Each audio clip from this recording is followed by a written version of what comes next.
One of the simplest types of patterns in technical analysis are candlestick patterns.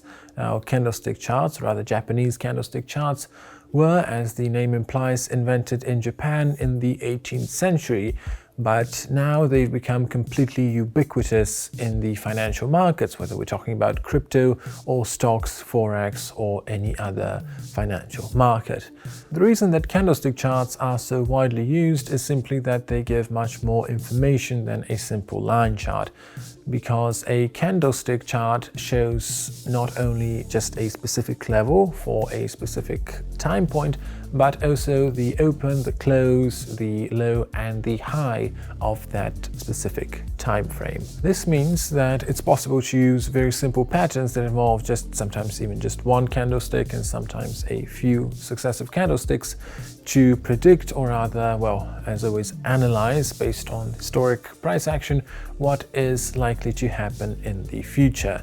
There are many candlestick chart patterns out there, and you can check all of the most important ones in the text of this lesson, but it is always important to use them in confluence with other indicators.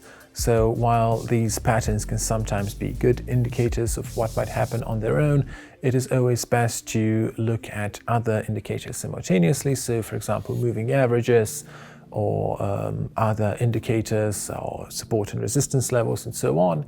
And then, if there is confirmation, so if different signals give you the same information, for example, if there is a bullish reversal candlestick pattern at a level which is a historic support, then that means that there is a good reason to believe that the price will reverse at that point.